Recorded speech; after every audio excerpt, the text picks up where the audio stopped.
Namaskar dear students, in the second lecture of fourth chapter from Hornbill, we resume our reading ahead. Getting inside outsider art. Getting inside outsider art.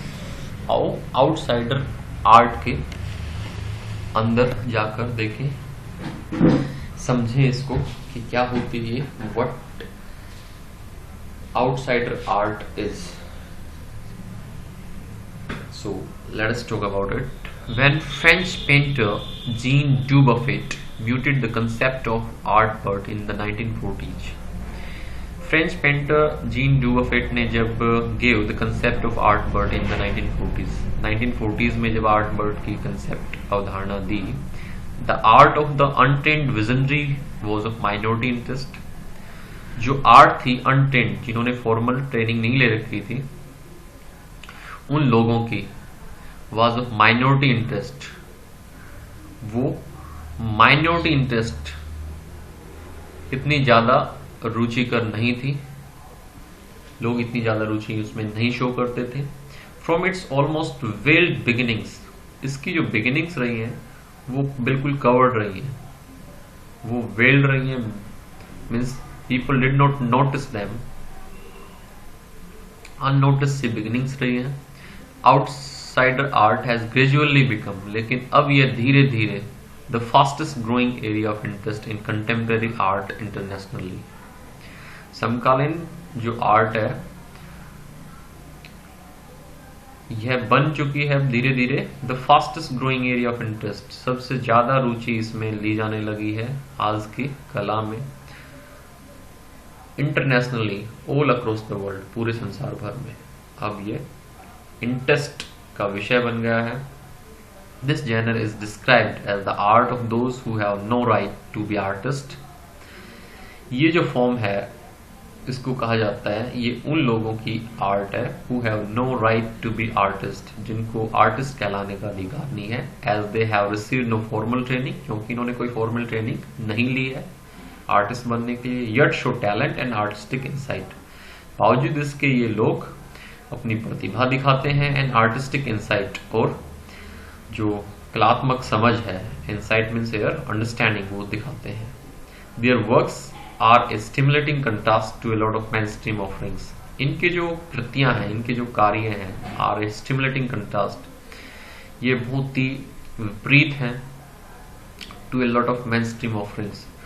जो मुख्य, जो main मुख्य विचारधारा है, जो मुख्य धारा है कलाकृतियों की, उससे बिल्कुल विपरीत है. इन कलाकृतियों, ये कलाकृतियां मुख्य धारा की कलाकृतियों से बिल्कुल विपरीत हैं. Around the time Dubuffet was propounding his concept in India, an untutored genius was creating paradise. Dubuffet के समय में के आसपास जिस समय Dubuffet propounding his concept, अपनी जो अवधारणा थी उसकी propounding, उसके बारे में उसके प्रचार कर, उसको प्रमोट कर रहे थे. भारत में an untutored genius was creating paradise. Bharat में एक untutored genius, जिसने ट्रेनिंग नहीं ली थी, एक ऐसे जीनियस व्यक्ति ने, ऐसे बुद्धिमान व्यक्ति ने क्या किया, was creating paradise, वो एक स्वर्ग का निर्माण कर रहे थे उस समय.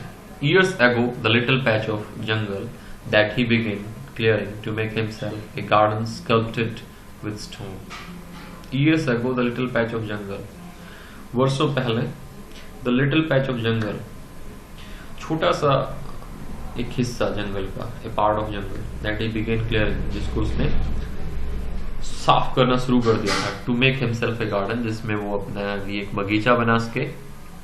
स्कल्प्टेड विद स्टोन, जिसमें पत्थर की मूर्तियां हों, पत्थर जो पत्थर जो होते हैं उनको तराश करके मूर्तियां बनाई जा सके.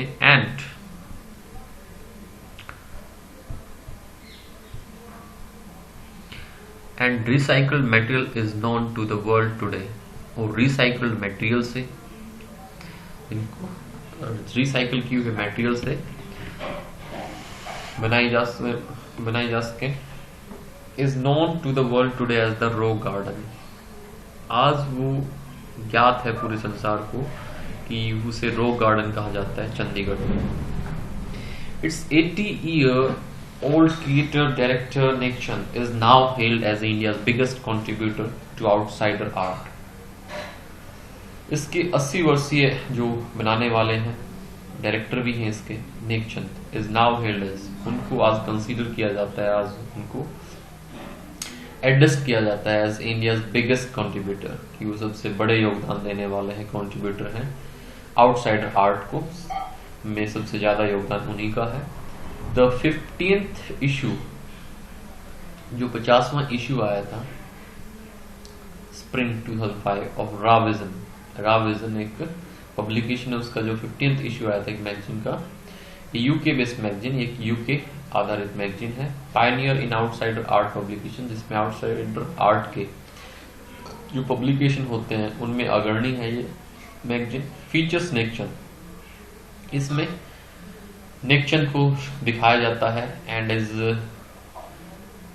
रॉक गार्डन स्कल्पचर, और उसके रॉक गार्डन जो मूर्ति है वीमेन बाय द वाटरफॉल, उसको दिखाया जाता है women by the waterfall on it's anniversary issues cover. इसका जो एनिवर्सरी जो सालगिरह वाला जो इश्यू आता है उसके कवर पेज पर नेक चंद और उसके जो रॉक गार्डन की मूर्ति है उसको इस आर्टिकल के साथ दिखाया जाता है women by the waterfall. The notion of art, but or raw art, was of works that were in their raw state as regards cultural and artistic influences. जो विचार है आर्ट बर्ड का अथवा रा आर्ट का, was of works, ये वो कार्य हैं that were in their raw state, जो अपनी रा स्टेट में थे, कच्ची अवस्था में थे, as regards cultural and artistic influences, जहाँ तक सांस्कृतिक और आर्टिस्टिक प्रभावों की बात है, कलात्मक प्रभावों की बात है, तो इन्होंने इन प्रभावों से काफी दूर थे. Anything and everything from a tin to a sink to a broken down car could be material for a work of art. Anything and everything, कोई भी चीज हो, कुछ भी हो, from a tin to a sink, एक डब्बे से लेकर टू ए सिंक, एक बुलेट तक, to a broken down car, एक खराब हुई कार तक, could be material for work of art, वो मटेरियल बन सकता है for a work of art. इस तरह की कला के कार्य का लिए एक मटेरियल बन सकता है, रॉ मटेरियल बन सकता है. Something Nek Chand has taken to dizzying heights, वो कला जिसको नेक चंद बहुत ऊंचाई तक ले गए हैं. Dizzying heights means extreme heights तक ले गए हैं. Recognizing his art as an outstanding testimony of the difference a single man can make when he lives his dream. Recognizing his art, पहचानते हुए उनकी कला को एज एन आउटस्टैंडिंग टेस्टिमनी, कि ये एक आउटस्टैंडिंग टेस्टिमनी है, ये बहुत ही अच्छा प्रूफ है ऑफ द डिफरेंस, उस अंतर का जो अकेला व्यक्ति यदि वे अपने सपनों को जीता है तो क्या अंतर ला सकता है. ये उसका एक बहुत ही अच्छा उदाहरण है, प्रूफ है. The Swiss Commission for UNESCO will be honoring him by way of a European exposition of his works. जो स्विस कमीशन है यूनेस्को का, will be honoring him, वह उसको सम्मानित कर रहा होगा by way of a European exposition of his work. European exposition of his works, जो उसके कृतियां हैं, जो उनके कार्य हैं, उनको एक यूरोपियन डेमोस्ट्रेशन के तहत उसको सम्मानित कर रहा होगा. द 5-month इंटेक्टिव शो, ये जो क्या है, ये 5 महीने चलने वाला एक इंटेक्टिव शो है जिसमें आप नेक चंद से सीधे बात कर पाएंगे. Realm of Nek Chand, beginning October, will be held at leading museums in Switzerland.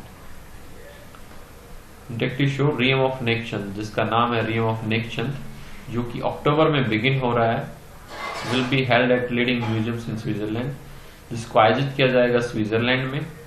जो अग्रणी म्यूजियम है, संग्रहालय हैं, उनमें स्विट्जरलैंड में इसको आयोजित किया जाएगा, बेल्जियम में आयोजित किया जाएगा, फ्रांस में आयोजित किया जाएगा और इटली में आयोजित किया जाएगा। The biggest reward is walking through the garden and seeing people enjoy my creation, Nekchand says. The biggest reward, Nekchand कहते हैं मेरे लिए सबसे जो बड़ा इनाम है इसका, is walking through the garden, वो मेरे गार्डन में चलना होगा मेरे लिए, and seeing people enjoy my creation, और ये देखना कि लोग मेरे जो क्रिएशन है जो मैंने बनाई, मीन्स रॉक गार्डन जो मैंने बनाया है उसका आनंद उठा रहे हैं, ये देखना मेरे लिए सबसे बड़ा रिवॉर्ड है।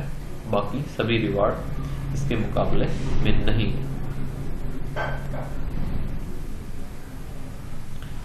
ये बृंदा सूरी के द्वारा आर्टिकल लिखा गया था। With this chapter is over in all sense.